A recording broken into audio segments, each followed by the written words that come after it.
Okay, that's good. Switch back that over. Go let everyone know that we're going live. This is the only problem with having so many Discords. Is that I have to advertise in all of the Discords.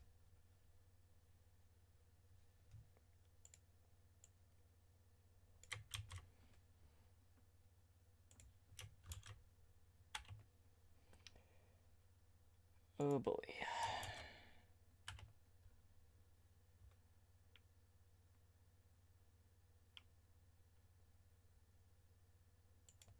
I really need to change the screen resolution on my TV so I can actually see the damn thing.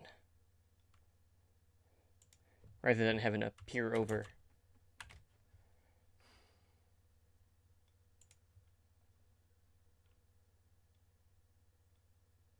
What's the Twitch ID? For this one, it's OWLN Show. Okay.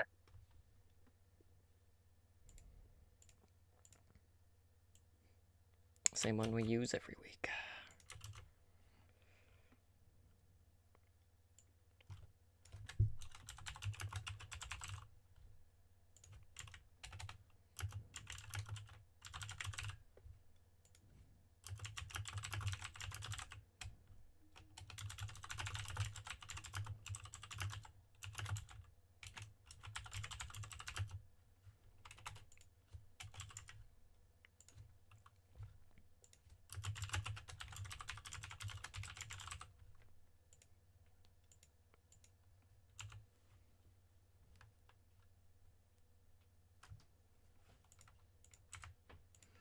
Okay, getting a tweet out now.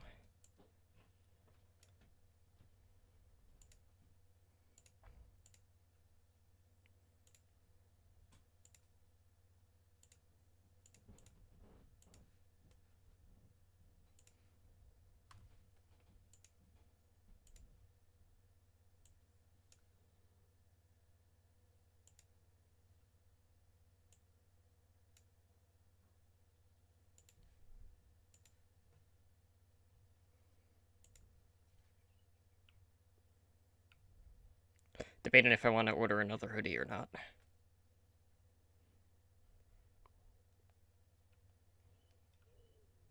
They're $60, so.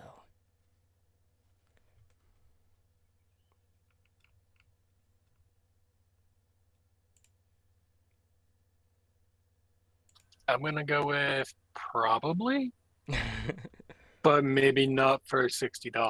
Right. It's kind of like me. I had a hoodie from my favorite band, Mm-hmm. and I ended up giving it away to someone because it was just a nice thing to do, and it wasn't all that expensive. But they did a remaking of it, and it was like 4 times as much. It went from like $15 to $60, so it was hopefully a better quality. Mm-hmm. But I realized I wouldn't wear it anyway because it's a hoodie, Right. and I don't wear those because I sweat too much. So Yeah, I got you. I wear a ton of hoodies. I have too many, though, but I still acquire more. Alright. I should be good to go, if you are. sure. Alright. Let me go ahead and boot up the sounder. And I'll open this up. Okay, start in now.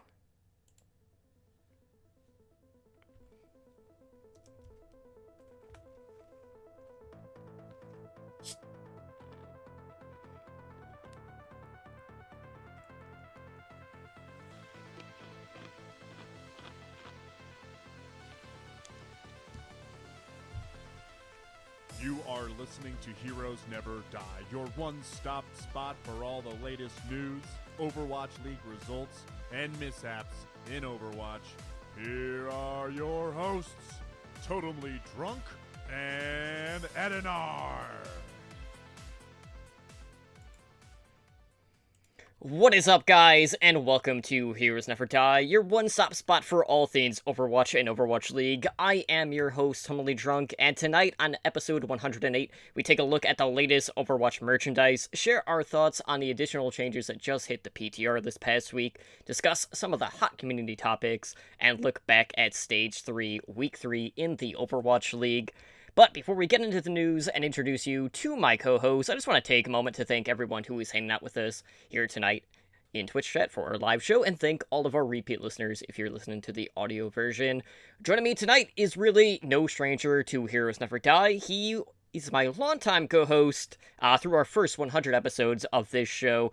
And, he might not be a familiar face, because, normally we have a picture of Reaper for the other cam, but, tonight we actually have the cams going with you, Draven. So, Draven, welcome back, and I just want to know, how are you doing? It's been, I'm not gonna say it's been a long time, because I did guest on Epic Fail very recently, a week and a half ago, but how have you been, man?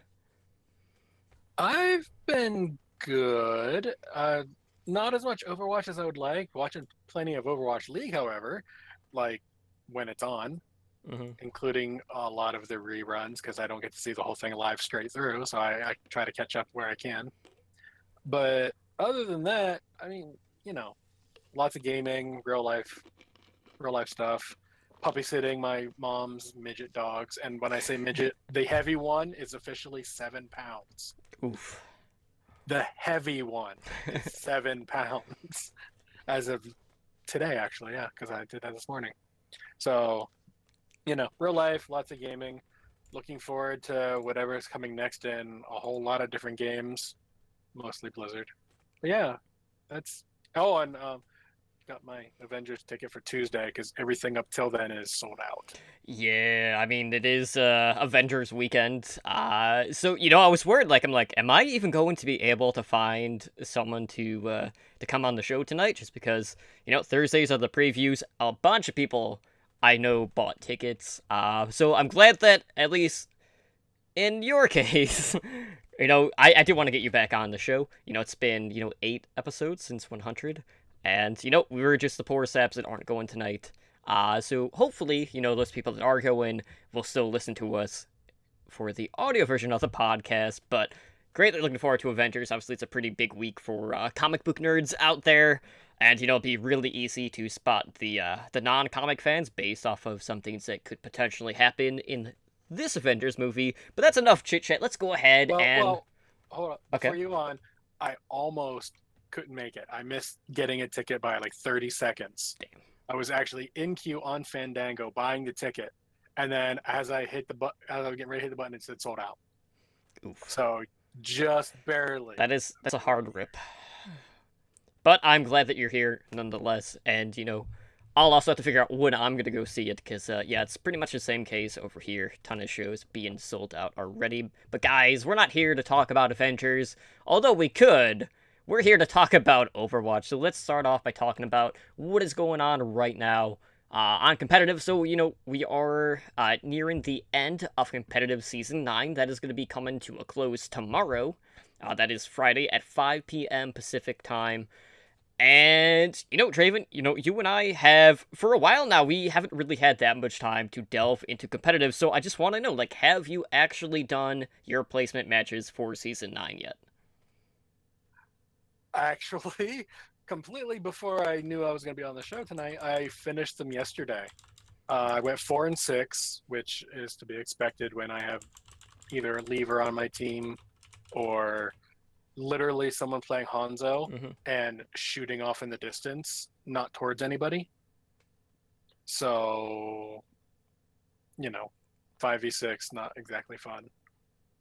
But, it happened. I got right around where I figured I should be, not the 1200 area that I got last season, which was, even by me, I was thinking that's kind of low. But it went up a little bit. I'm about 1500, so that's not too bad. All right, yeah, I actually did my placements, I want to say it was a little bit over a week ago, and we were doing a 6-stack for this. And we were with a couple of different podcasters. Blaze and Bob was there. We had iPlay Games from I'm the Collab. We had Deathblow from High Noon Podcast. So we went in with the 6-stack. I was kind of like a sub in for... they needed like an off-tank, so I played D.Va primarily. And in the 10 games that we played, because we basically did all my placements in one sit-in, this was late night too. We ended up going 8-2. And those 2 losses came at the very end of the night. It was nearing... I think we started like the 9th game, close to like a quarter after 2 in the morning. So it was a pretty late night, and a few of us were drinking some spicy water, as we usually are when we're playing Overwatch. But, you know, our SR for the group was pretty much like low plat. A lot of us were basically, we kind of like go in with set roles, basically, and we're trying to learn different heroes, and that's basically like the purpose of that group. But obviously, like, D.Va is one of my more comfort picks. So I was either going to play Lucio, who I'm not that great at, or Mercy, or potentially D.Va. We opted for the D.Va, and it went pretty well. So I have to say, like, you know, actually playing with the 6-stack and being with a group that does communicate a lot, it definitely felt a lot better playing the game, just because everyone had, like, a clear focus at that point. And my D.Va play was pretty good. I mean, D.Va's been kind of, like, my go-to tank now for probably 5 or 6 seasons. So this is the tank that I always kind of like fall back on. But I did get to play a little bit of Roadhog when we were running the pulled pork combo with Roadhog and Orisa, so that was fun. But going back to the SR bit, because we were low plat, regardless of what my my placement record was, which was 8-2, I did fall kind of below what I placed at last season when I did solo queue. So last season I went 7-3, and I had set a new career high at 2806. So this season, with a low plat, MMR for the group, I ended up placing like 2600 something. I don't know the number offhand. My overbuff did not update when I went to refresh it, so I don't know the exact number, but it was like 2620, something around there, so it was about like 180 SR lower than what I placed last season, but, you know, that was kind of to be expected. But all in all, though, the games went really well. It just got a little bit more... it was a little bit harder at the end of the night just because people were getting tired, and our comps weren't as clear and crisp as they were otherwise. But, you know, with that being said, with Season 9 coming to an end, we do have Season 10 on the horizon, and that will actually start, 3 days after Season 9 ends, so that will be on April 30th at 7 p.m. Central Time. Now, this is important because we do have a new hero kind of entering the fold into competitive play on the ladder, and that is Brigitte. And, Brigitte was disabled during Season 9, despite having already kind of, been out at this point. And they basically, did that to give the upcoming competitive season a more distinct feel, and allow players to, learn the hero a bit more, kind of get used to her, and how to deal with her. And we'll talk more about that later, because there's definitely been quite a few issues dealing with Brigitte in the game, but... it's been a while since I've talked to you about this particular hero. Have you had much chance to play Brigitte? Honestly, I don't play healers because I'm terrible at them. I played her in try mode. I haven't taken her into any quick match or even the arcade with Retribution or last year's Uprising. I've seen her played, much like any other hero. If you got a good one, then they're all holy crap. And if you have a bad one, which is where I would be, then everyone's going to die. So I haven't seen too much of her. I've played very little of her. Healers just aren't in my wheelhouse. So I've tried her. I've played some AI, but other than that, I'm still getting a feel for her right now. Okay. Yeah, I'll talk more about my experience with and against Brigitte when we talk about whether or not she's OP or not in one of the hot community topics, but I am terrified to play competitive when she enters the fold, and I'll just leave it at that for now, because it's a pain. I'll be honest. I'll talk about more about that as a tank player, especially. So, we kind of talked about, Symmetra is getting an upcoming redesign. This would be basically the second redesign that Symmetra has had. And while we haven't had a ton of details outside of knowing that, this redesign is probably going to be dropping sometime over the summer, we do know, thanks to lead software engineer Tim Ford, that Symmetra is not going to be classified as a support hero for that much longer. So after the redesign, Symmetra will be, really no surprise here, a defense hero. I mean, a lot of us were kind of up in arms already in regards to, well, why is she a support player? I mean, she provides support just in a completely different way than all the other support players, so, her kit is more defense-oriented, so really no surprise there. But, Tim Ford had said that our aim is to make the usage of Symmetra an even more flexible from it. So, right now, Symmetra, again, the only Overwatch hero who has not seen any play in the Overwatch League outside of Brigitte, because Brigitte isn't in the fold yet, so that's why we haven't seen her. And while we don't really have a ton of details, we do know that we talked about this prior, but Jeff Kaplan had posted one of the end of match cards over on the Overwatch forums that kind of showed a little hint at something that we could see, and it basically teased the potential of a change to her teleport ability being a normal cooldown, because the card that was on there showed number of players teleported as well as teleport uptime. So take that for what it is. It could be kind of like the Mercy switch when they took Resurrect off of, her ultimate and moved it to a normal ability. But I just want to get your thoughts right now. Obviously, Symmetra is, not that great in competitive play. There are a ton of Symmetra one-tricks, though, on the ladder. And it's a good thing there's the avoid the one-trick feature, as we like to call it. But do you think they're going to add a completely different ability to her toolkit when we do see this redesign? And if so, do you think that this is going to maybe, I don't want to say increase the pick rate substantially, but do you think Symmetra is going to kind of move away from being that one-trick hero that she's kind of known for as a troll pick? I think depending on what we get for the rework, I think it is good and possible that she will get more non-troll picks. But I don't know what, I'm going through her ability list in my head right now. I don't know what they're gonna change. I mean, let's say they're putting the shield generator as her alt. More than likely, that's still defensive to me. Mm-hmm. And then the teleport as an ability with uptime and all that. I don't know what they're gonna change with her other than that. Is she still gonna throw the floaty shield out? I assume she's still gonna have the turrets that she can place, in random goofy spots. So maybe that's the only real change, is they're just moving the one alt over and saying, here you go. But depending on how they do it, in my mind at least, there's a good chance she'll at least not be a complete troll pick all the time, as opposed to just mostly. But right now, it's just too early to say, to be honest. We don't know. Yeah, definitely. And, we kind of look at her lore, and she's able to basically, construct things out of light. And if you kind of look at some games that are very popular right now, and we'll say Fortnite. Obviously, Fortnite is huge right now. Ninja is streaming it pretty much every day.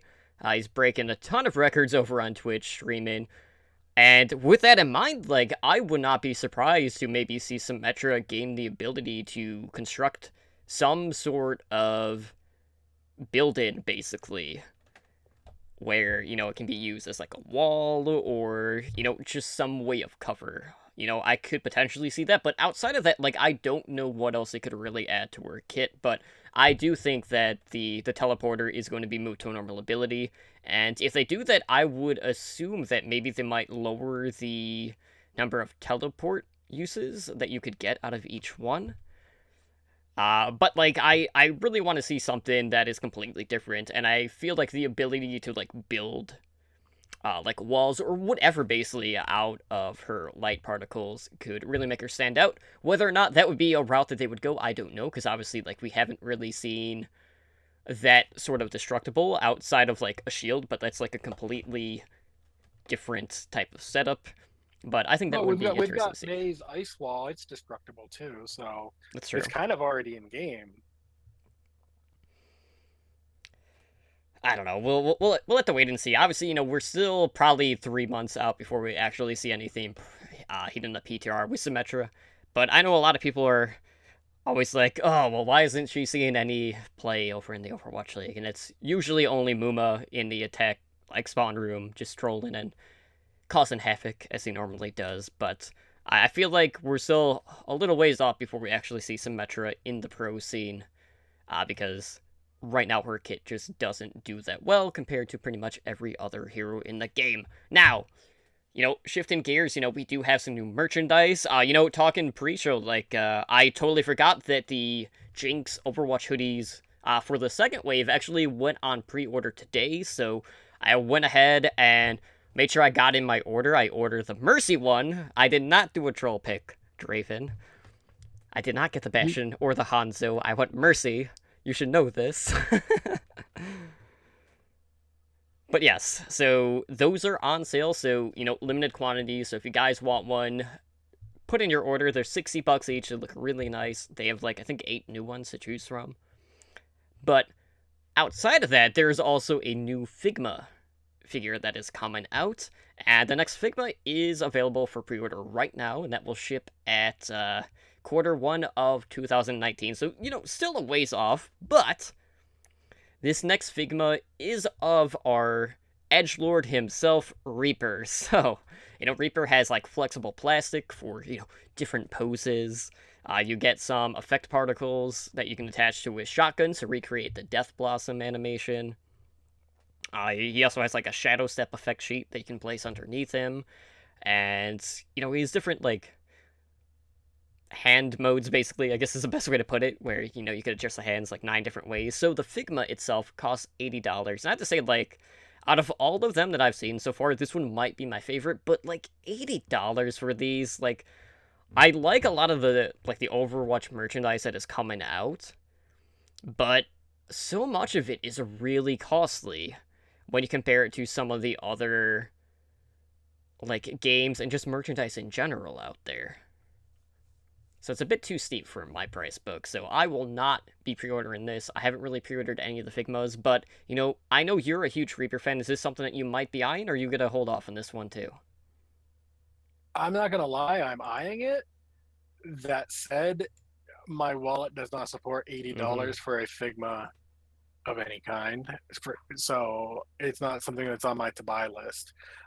It looks amazing. I wish it was on my to buy list, but in all honesty, I spent $200 on the full size statue. I'm good for my Reaper fix for a while now. If it was maybe $50, I might be like, I could find $50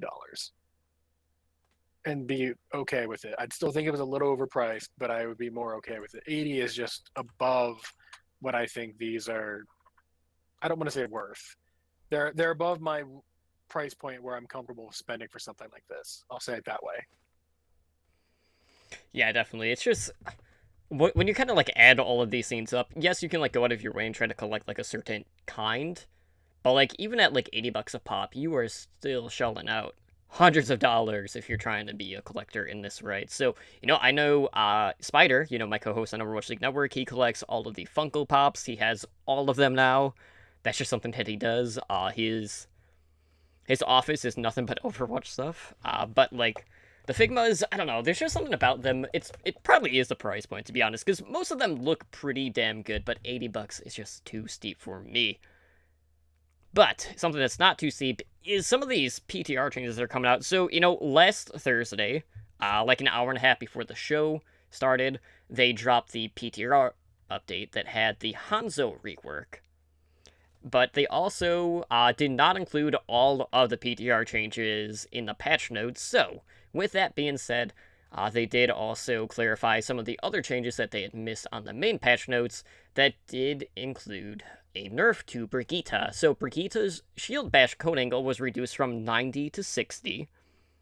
And then they were looking at Lucio and his wall ride. And, initially they said that the wall leap boost was decreased from 2.5 meters a second to 2.0 meters a second.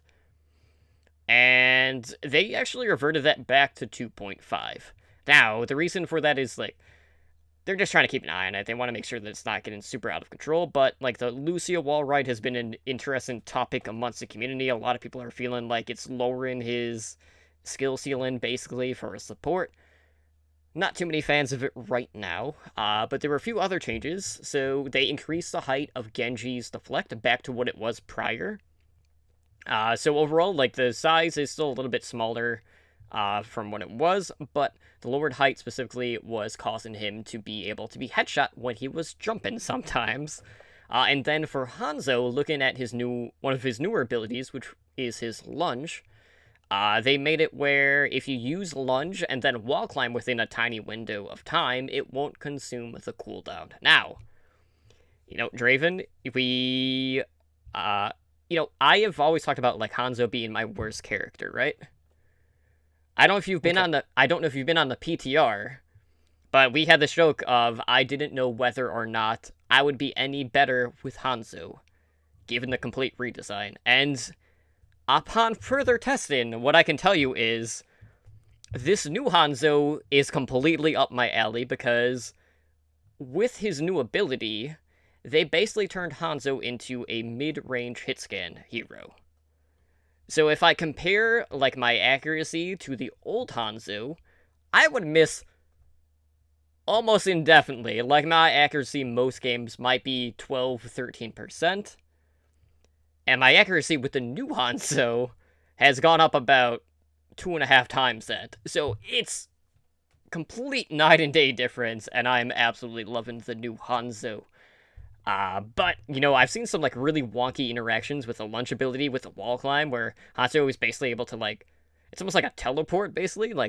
I've seen, a video that was posted for Temple of Anubis, where he basically went from, the double pillar archway all the way back to, 2 pillars back, basically, behind the point, which is really weird. So, yeah, there's that thing. But Brigitte getting a nerf, I don't think 30 degrees on a cone angle is that big, really. I mean, she's still a pain in the ass to deal with, but have you had a chance to check out the PTR with the Hanzo rework? Because I'm really liking what I'm seeing from it so far. I got into the PTR a couple times briefly, maybe half-hour spurts, but it wasn't to test out Hanzo or anything like that. It was to test out my ability against these characters, so I know what to do against them. Because I don't play Hanzo. Right. Because, you went from basically a 1 in 8 to a 1 in 3 hit ability accuracy. 1 in 8's at me on a good day with Hanzo. So I'm just no. So I just wanted to be able to play against him, knowing other people were going to be testing these things out. Mm-hmm. And he's different, but at the same time, I have the same issues as I always have. I'm getting hit around corners. Still. I don't know if it's me lagging every now and then or what's going on there, but even on the kill shot, I'm around the corner when I'm getting killed. So I still have my issue with Hanzo. But, that's a me thing. Apparently my hitboxes for my head is, around the corner. It could be, but at least now, though, as a tank, you won't have to worry about getting one shot with a scatter arrow.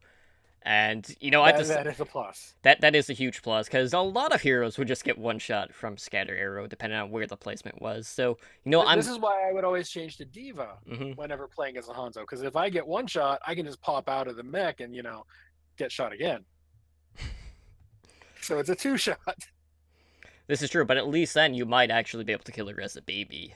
Because, Scatter would be on a cooldown at that point, so maybe he'll, not be able to hit with the normal arrow outside of that.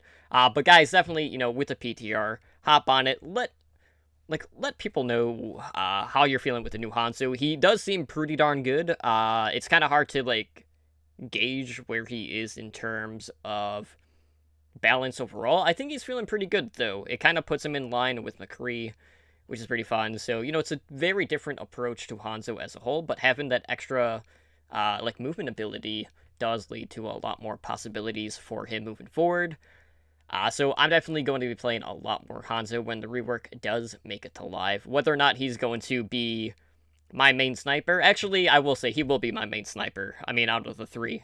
But now he's less snipery and he's more hit scan, so I'm so happy to finally get the answer of will I be better with Hanzo or will I always be trash tier? So I'm moving past mediocrity finally after all of this time on Hanzo. So at least one of my Shimada brothers is going up in the right direction, but Genji is still not going anywhere. I don't think that's ever going to change. I'll just stick to my Tracer when it comes to the dive or D.Va. Now, moving on, guys, we do have an update on contenders. Obviously, we have 7 regions going on, and North America and Europe has been in the playoffs. We just had that here in the past week or two. And we do have the finals dates set. And this is going to be played on LAN. It's going to be held in Poland this year. So that'll be May 12th and May 13th at the Alvernia Planet. Now, Draven, I don't know if you got to see the picture of this place, but this place looks dope. I mean, it honestly looks like Horizon Lunar Colony. It looks like we are playing on the moon. It's just a really bizarre structure. Like, it's straight out of sci-fi. I don't know how else to describe it. To be a little more accurate, it looks like Horizon Lunar Colony, the map itself, was ejected off the moon and landed on Earth. But yeah, I mean, I'm counting 12 domes, something like that, just in the main building area with the little tube walkways and stuff like that. It looks pretty cool. I'm kind of curious what the interior of this place looks like at this point. Yeah, absolutely. So I'm sure we might get to see a bit more of that during the actual broadcast of the finals.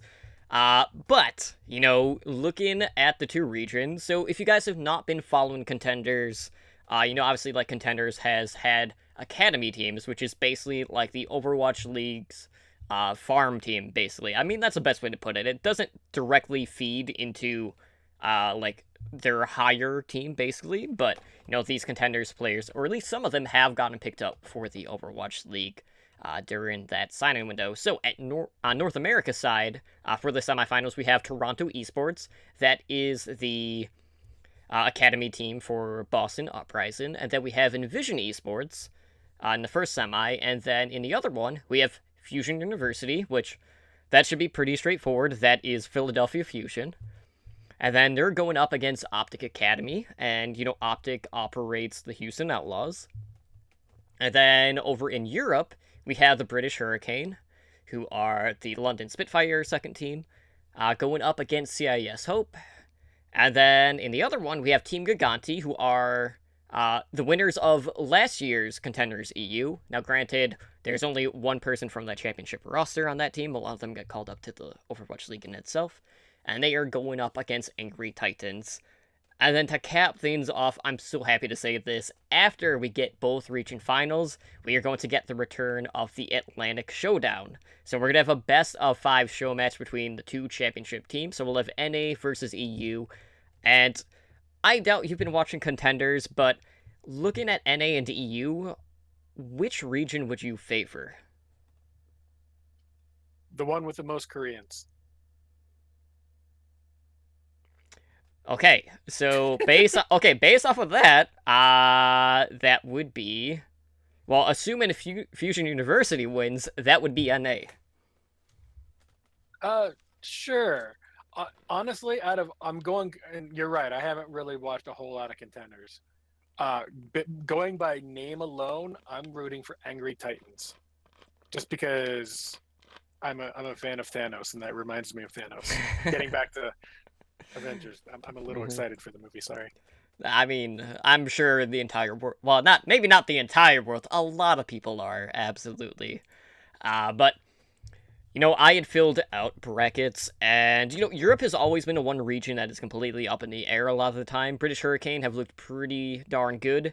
CIS Hope had been the team that's kind of like been drawing out maps against everyone, and they've had so much like flexibility with their lineup, and they've just looked really good. So I don't know who to choose in that one. I do have CIS Hope winning it all in Europe, but no, I'm just amazed at how Giganti has done so well despite having a completely restructured roster. Because basically, what happened is, Giganti, they completely ravaged Finland, and then like those teams that would always lose to Giganti basically fed their players into the new Giganti roster, and then that's basically like they've been kind of like back and forth quite a bit. They were the fourth seed overall in Europe, but they did end up taking down Eagle Gaming, who were undefeated in the group stage, which is like a mix of like several other rosters, and there's some former Rogue players in there. But Titans, that is a team that has been around for quite some time in the tier 2 scene in Europe, and they are always going deep into these tournaments. But for me, like, I want to see Toronto come out on top. But I am a little bit biased because I did win a giveaway from Fusion University, so I'll be getting a jersey from them pretty soon that is signed. So I didn't pick them. I made my predictions before I won. I'm not saying that they could buy my allegiance, but I might be able to be swayed. But I'm greatly looking forward to that. So, we're still a few weeks out. But, speaking... Well, if Angry Titans wins, I will take a jersey. You guys can pick the team. I just want the word Thanos on the back with 01. And then you guys can sign it. I don't... whatever. But that would make my day. So, yeah. Yeah, not a lot of the contenders teams actually have jerseys. I know Energy had one, because they're a thing now. They're the San Francisco Shock Academy team. I didn't say it had to be their jersey. I know. I'm just saying. Like, the only two jerseys that I know of officially right now are Fusion University and Energy. I don't know if Angry Titans have some, at least for sale, but who knows? I'm sure, like, over time, it'll be a picture of a glove with gems in it. That would sum it all up. But, kind of going back, we talked about how this venue looked like Horizon, and if you're on a PTR, at least for a brief moment, you may have seen something that was not supposed to be there, and that was some changes to Horizon Lunar Colony. Now, this is one of those 2 CP maps, everyone's favorite. I mean, everyone loves, assault maps. And, Horizon is one of the most discussed maps in Overwatch. It rivals the new Blizzard world that everyone is kind of up in arms about, especially why they didn't have the newer changes to the map, with the pylon checkpoint being a pain in the ass right now. As well as, like, Junkertown, everyone hates that map because of how different the meta is. I mean, you can't really count it as, like... I'm trying to think how to describe this. Like, this map really doesn't count. I mean, that's the best way to put it, because no one knows how to play this map. Everyone goes, like, the double sniper and Bastion, and we get some, like, really wonky, like, full holds, and then we get times where map scores go, like, 8-7. It's just all over the place. It's so inconsistent, so that's part of the reason why people don't like it, but people just don't like how it's... the meta is just completely map-dependent on that one in particular, but... That's one of the reasons I actually like these Right. maps, is the meta is so different on them. You get to see characters that you wouldn't normally see on a whole lot. Like, okay, fine. Like Hanzo and Bastion. Well, I don't care about Hanzo. But you get to see Bastion. Okay, yeah, he's kind of cheesy. And I will freely admit that. But you don't really see him hardly anywhere else outside of, they're going to cheese Volskaya with the platforms, and no pro would ever do that. Holy crap, it worked. That has happened, and that's really the only time you really see Bastion outside of, we need something to, really do some damage real quick and catch up. And even then, Bastion's almost never the choice, which I don't understand. But just the fact that you get these other maps that these other characters can play, I like that, because I don't want to see the same 6 to 8 heroes nonstop. So throwing in even just 1 or 2 maps that you can play and all these other heroes thus unlock because of this map seems like a good thing to me. But I'm also not a pro level player who master 1 or 2 characters and maybe 3. And, I don't put that much time into what they do.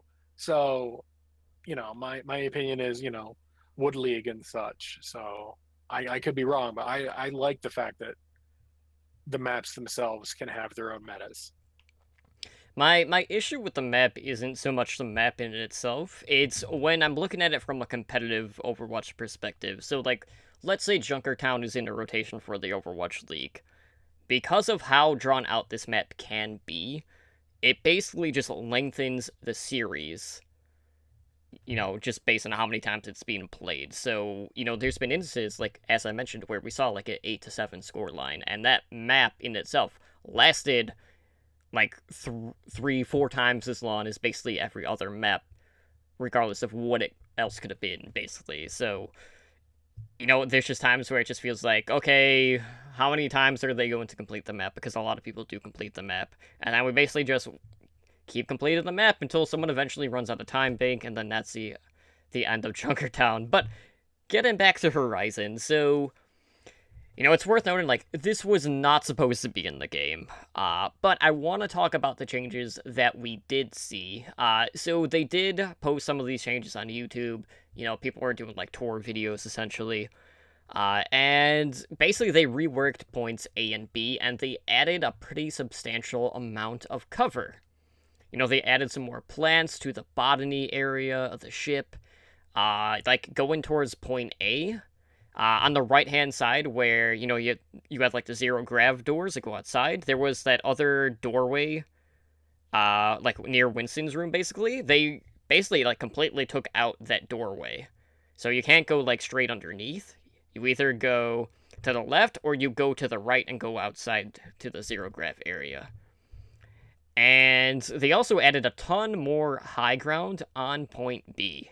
Now, looking at this, like, I have to say, like, these changes definitely favor defense, and that is not what we need to see from 2CP. I mean, 2CP has enough draws as is. We don't need to favor the defense even more so.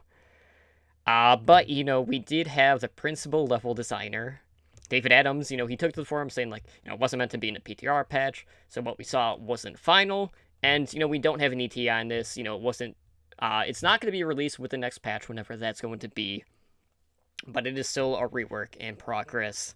But, like, this is just one of those maps. It's another one that people really don't care for, point B especially, because we see a lot of people that are, like, standing on top of those pillars, and, like, if you get a Junkrat up there, it's very hard to dislodge him in that case, and we see it time and time again in the Overwatch League, and it's just another one of those maps that it's not super uncommon to have, like, a 7-minute hold and end up drawn out Horizon on this point. But, I'm glad to see a bit more, like, botany, because at least now it makes a little bit more sense, because, one specific part of the map all has to do with plants, and there's really, like, no vegetation there at all, so I'm at least happy to see a bit more of that. But I don't know if adding a ton of cover and high ground was the right direction to take with Horizon, so I'm hoping to see a few different looks before this actually moves to PTR when it's supposed to. Yeah, I caught the video of it. It does look, even to my terrible Overwatch eyes, a little defensive oriented, more so than it needs to be. Cut down the extra stuff in half, maybe it'll be all right. That might even be a little too much, but roughly about half would look right to me, at least. But I don't know. I like these maps. I don't have an issue with them. Then again, I'm not playing them competitively for 2 hours, so there could be that. One thing I do think they could do to cut down the, okay, let's complete this map 4 times on each side, and just say, fine, screw it, it's a draw. Just go through it twice, and then whoever has the most time bank is declared the winner. That would, if they both make it through, well, instead of a draw, you did it faster, so you win. That I don't know if that would be a good way to do it or not, but I don't know. I like the maps, even uncompetitive, when they have to go over and over and over and over and over and over like that. But I seem to be in the minority here, so I will just defer to what Blizzard decides. Yeah, I think, like, at least from what I've seen of this, like, the biggest takeaway for me isn't, well, outside of how heavily favored the defense is in this case, they did do a lot to kind of, like, break up the color scheme in this one, because Horizon has, like, a ton of, like, white, gray, and orange. You know, it's very meh. I mean, there's really not much color in there, so adding that more vegetation, at least it breaks up the color scheme a little bit more, which is always nice, so it does look better in that regard, but I don't know. I'm hoping we get a different look than what we saw, but, you know, cutting down the pathways basically to the point axis is going to be kind of interesting, so maybe that zero grav side of the map will actually be used outside of, you know, only once in a blue moon. So there is that. But I played this map the other day and I made use of the zero grav, and because it never gets used, they didn't see me coming around. So, you know, I ended up helping get the win that way, which is a rarity for me, as I mentioned earlier. You know, 4 and 6. That was 2 more than I'm used to. But I don't know. I'm gonna wait to see the final product before I pass judgment. I think most of the time Blizzard knows what they're doing. There's a few questionable things here and there, like the zip code that Hanzo had to shoot at to headshot you for a while. But right. I mean, for the most part, they know what they're doing. Sometimes it doesn't translate the way they want to, but it tends to get fixed. Right, and talking about zero grav for a second, you know, I love how as soon as you, like, go out into space, like, the sound just completely cuts off. Now, that being said, that also terrifies me because I play a ton of Tracer, and not hearing, like, those clinks whenever I do a headshot, and I try to one-clip someone, completely throws me off, so I don't like not knowing whether or not I'm actually one-clipping someone. So that's my only, like, thing that I don't like about the space aspect, but I do like that, you know, this might potentially give us a bit more play, and maybe someone getting, you know, boosted out into space, and just seeing them fly off, you know, off the moon, which is always fun. I have not seen that yet in-game. I'm still looking forward to the time that happens. Yep, just beware the boosters and the Primal Raging Winston if he goes that way, but, you know, even so, they also have to be careful with their control, with their movement as well. But, you know, going back to Brigitte, you know, Brigitte coming into the competitive season, you know, there's been a lot of talk about this character, and part of that is just due to the fact that she has been seeing a ton of play in Quick Play and over in the arcade since her release. And I want to throw a few stats out there. Now, these stats are coming from Overbuff, which is, you know, one of the more popular sites out there. And right now, she has a 10% pick rate and 22% on fire rate. Now, the next closest hero to that is Reaper, who sits at a 2% pick rate and 11% on fire. So 1/5 the pick rate and half of the on fire. So, looking at Brigitte, you know, her kit is basically built to counter the dive meta that has been prominent for quite some time.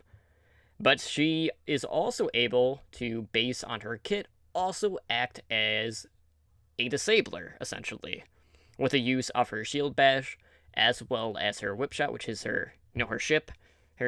Yeah, I can't talk.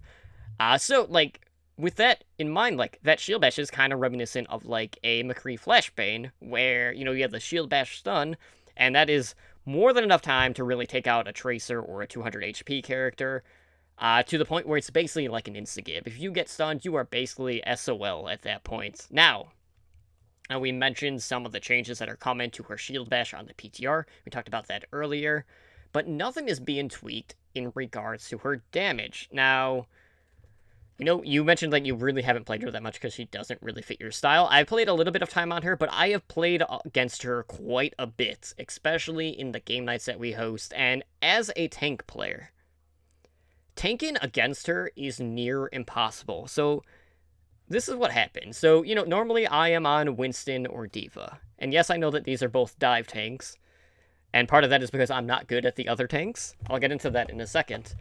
But basically what happens is, I'll dive in, right? And I get whip shot, I get shield bashed, And then I'm dead. I can basically leap in, drop my bubble, but it doesn't matter. I'm just dead. And it's just extremely frustrating because I can't actually dive at all. Now, I tried on D.Va, and, I might fare a little bit better. I also have the D-Mech. But with her kit, that stuff is coming up on cooldown very often. It doesn't have a very long cooldown. And really, the only tank that does fairly decent against Brigitte is Reinhardt. Because you look at, Orisa, yeah, she has her Fortify. You might be able to get out of the stun if you can time your Fortify, but Fortify has such a long cooldown, so you can't really rely on that to really deal with her. Roadhog, it's kind of like the same boat. Yeah, you can take a breather, but that can also be stunned as well, so you can't really, heal all that well against Brigitte. So that really just, it leaves you with Reinhardt, and that's basically it at that point. So for me, as a tank player, she's just really hard to deal with, and it seems like she has no counter. There's been a lot of situations where, as someone that has played Brigitte, I'm just able to 1v1 almost any character in the game. And to me, especially as a support hero, that feels so stupid. That should not be the case.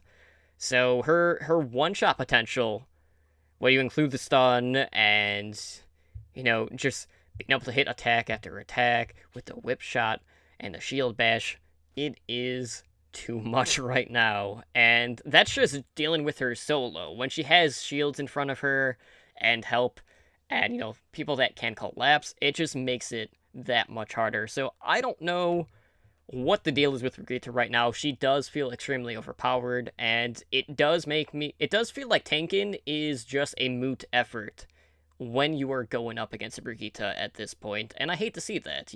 It seems like we're going into a straight DPS meta at this point. Well, my thought is she probably is a little OP, but do you think that that's entirely because she's OP in general, or people just haven't figured her out yet? Because she's still new. And there was a time, admittedly, Bastion did have a shield for a while. Right. But there was a time where Bastion was considered unkillable, and then we figured it out. So do you think it's just something like that, where we just haven't figured out how to counter her? I mean, Doomfist is the most recent example. Moira is another example, where people were just like, holy crap, how do you counter this? Well, then they figured it out. Mm-hmm. I think, from what I've seen, I think Junkrat is a really good answer to her, because, you're able to stay that distance. You have the range, you could just spam your grenades. But, I mean, he's aiming. Spam him anywhere, you'll eventually kill her. Maybe. But I feel like it's just, if you're running dive, I feel like it just takes too many components to the dive to actually deal with her, rather than being able to not have to put 2 or 3 people on one particular hero. That, to me, seems like a bit much. But, I mean, we haven't really gotten to see her on a competitive level, so we don't quite know where, the ladder meta or the Overwatch League meta is going to shift towards. There is a potential that we might see, a triple tank, triple support meta coming in with her. It might just be, 2-2-2 still, where you're pairing Brigitte with, a throughput healer, because she is more of an off-healer role / tank. But, it's just, she is able to disable so easily, so I feel like they need to either, lower her damage, or they need to increase the cooldown of her shield bash, where, you're not getting stunned every 5 seconds, because that's really the thing that is driving me up the wall about her toolkit, all in all. I love playing her. I absolutely despise playing against her, so I'm hoping we get to see some changes, but from the looks of it, her damage is going to stay the way it is, but they're not even looking at her cooldowns at all, which is really, the biggest question mark for me. Well, you brought up McCree's flashbang. What's the cooldown on it right now? About, 8 seconds, I think? It's around there, yeah. Okay. Well, just increase the cooldown to that. If it's being compared to it, which I've seen Dallas Fuel's Mickey has compared it to McCree's flashbang, Mm-hmm. we get a similar cooldown. Maybe just a little bit shorter, because you have to literally It's 10 aim seconds. a little better. 10 seconds? Well, then make it 10 seconds. Either that or make the stun last less time. So you actually have a way to escape, because like you said, right now, you get it and you're stunned and you don't have time before you're dead for most characters. If you're in a group of people that are coordinated, they're about to be stunned. Let's all turn and aim. Right. You know, that kind of thing, and you're just gonna die. Where if the stun doesn't last as long, you at least have a chance, question mark, to get out semi-alive-ish. You might have to, wait and get healed up, but at least you'd be alive, possibly. Yeah, so, this is going to be something that we're going to keep an eye on. But I mean, like, when we get to Stage 4 in the Overwatch League, that's really going to be the true test of seeing just how far this character can go. So, I'm still waiting on kind of, like, bated breath to see, like, how good she's going to be on the ladder, but just based on what I've seen from her so far, it definitely discouraged me from tanking, and I know a lot of other people that are in the same boat in that regard. But, talking about the Overwatch League, guys, let's go ahead and talk about what is going on around the league as we go inside the league. So, the Overwatch League MVP voting has officially opened up. So, you can cast your vote for who you think is the MVP, and voting will end on June 17th.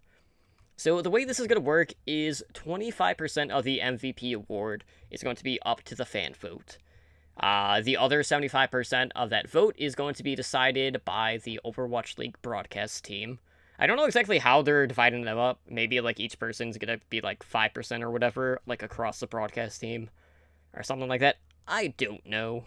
They might just tally it up based on whoever has the most votes, and then that person gets the majority. Who knows? They could do it a number of ways. They didn't really specify on that. But the winner of the MVP award is going to be announced when the Overwatch League playoffs begin. This is the end of season playoffs. That is July 11th. So, in order to vote, guys, what you have to do is you have to tweet, the MVP's name or battle tag with hashtag OWLMVP.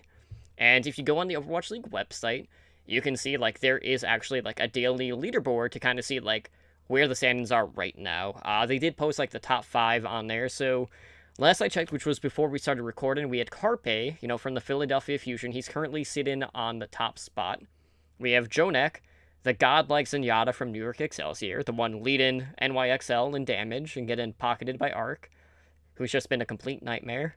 He's in second. We have Fleta, who's the DPS from Seoul Dynasty. He's in third. We have Libero, the flex DPS from New York Excelsior, in fourth. And then Effect, the lone DPS for the Dallas Fuel, in fifth. I say lone DPS, I mean, really, he's the best player on the team right now.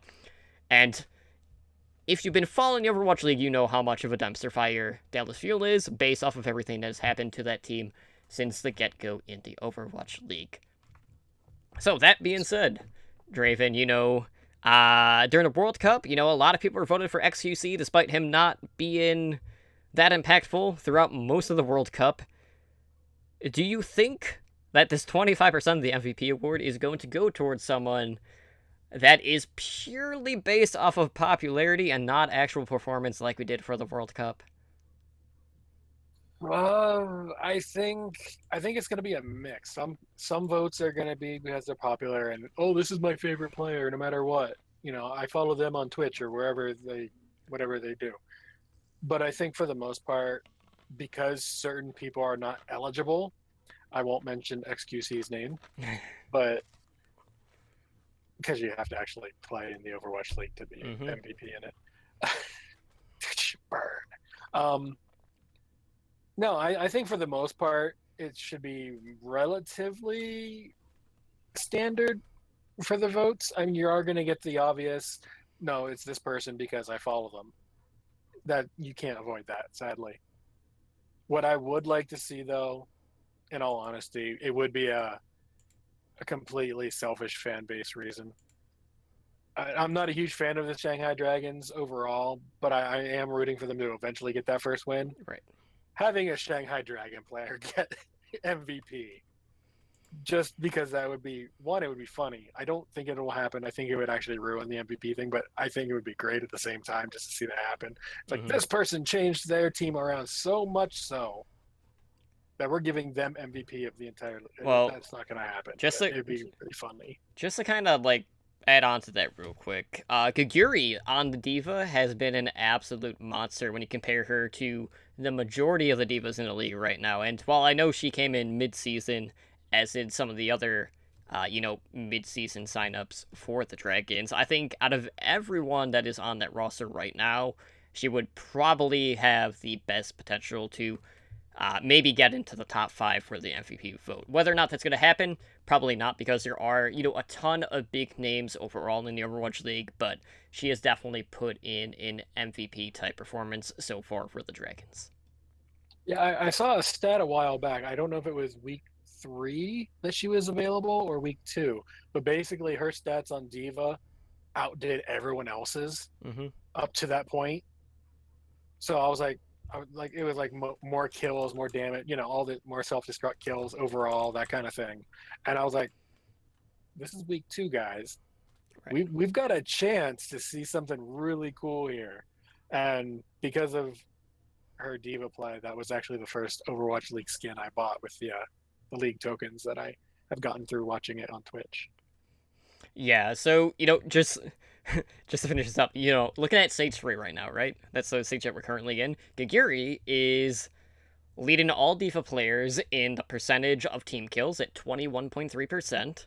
And then she's also the second lowest first death percentage on Diva at 2.05%. So she's at the pretty much the top for both of those categories. So it's been really fun to see her when we actually get to see her point of view, just because of how high her sensitivity is. It definitely allows her to eat up a lot of projectiles or just abilities in general that, some of these other tanks that might play with a lower sense wouldn't be able to turn around and actually gobble up. So that is pretty surreal to see. But, I think at the end of the season, this is a tough one. Carpe has been pretty consistent overall. Jonak has probably been the biggest impact on a team, maybe? I mean, he's just doing so much for New York, but he is going under a lot of pressure, which I will talk about later. But I'm not too surprised with the top 5 that we have seen so far. But moving on, guys, we have to talk about, another part of the Dallas Fuel. Obviously, Rascal got released from the team. They released their head coach, Kai Kai, and Kai Kai has actually been in talks with the Houston Outlaws. So, bit of a rivalry there. So, Kai Kai, he had worked with some of the Houston Outlaws roster during the World Cup, because they were, for the most part, Team USA. And Kai Kai had served as their head coach. So, he would come in. We'd get, the World Cup reunion continuing. You already have, that built-in synergy with a couple of the players on the Outlaws roster. And looking back, Kai Kai has been getting a lot of flack for the Dallas Fuel's performance basically throughout the entire season. And in the past, the Outlaws head coach, Tyron, has actually been tweeting out, a lot of support in regards to Kai Kai, just amongst all of the criticism that he's been receiving. So, he's looking to get, that assistant coaching role for the Outlaws roster. And we did actually see Kai Kai in one of the YouTube videos that Houston Outlaws put out. So he was hanging out in the dugout, so it looks like he might actually be with the team. While there hasn't been an official announcement, it at least appears to be the case. So, the Fuel, they've had a pretty rocky season. Do you think that assistant coach type role would be better for Kai Kai, though? Because he does seem like a more individual player based type coach to me. Well, I won't lie. I don't know a whole lot about coaching in Overwatch League overall. That being said, everyone seems to be blaming him for Dallas not doing as good as expected.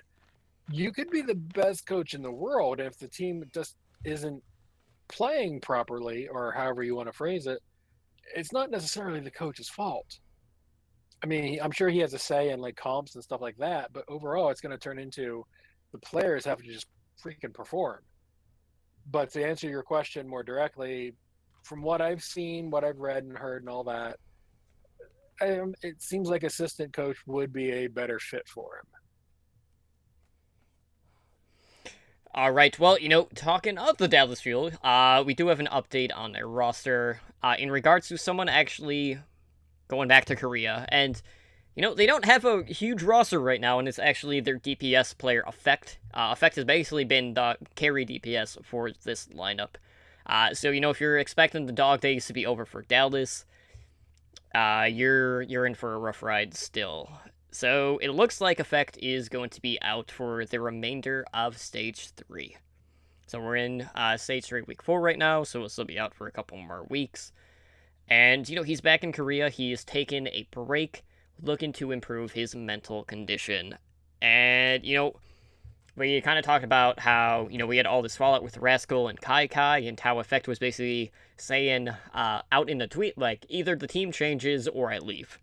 That was the mentality he had after the shit show that occurred with the Rascal release and all of that stuff.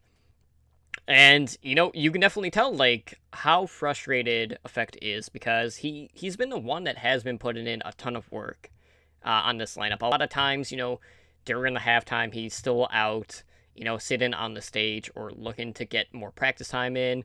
He's, trying to actually group up with the teammates on his team, like when he's grinding on the ladder. And, it seems like a lot of the other Dallas Fuel players out there are focused more on streaming or, just playing the ladder while they're streaming, not really trying to group up and try to improve their cohesion outside of scrimmages. And Effect is basically like the person that is trying to go that extra mile. And he's basically been burdened because he feels like all of the weight has been put on his shoulders. So it's no surprise that, his mentality has started to wane over time. And, I'm not surprised that he's basically wanting to take a step back and, just take a breather at this point. Because for the Dallas Fuel right now, like, their stage is over. I would say, like, their season is over too at this point. Like, Shanghai's out of contention. I mean, they still haven't won. And, they're one loss away from, like, tying the all-time longest losing streak in professional sports. So that is also a thing. But the Fuel this stage, their only win was against the Shanghai Dragons. So what does that mean for, the Dallas Fuel right now? So Effect is out.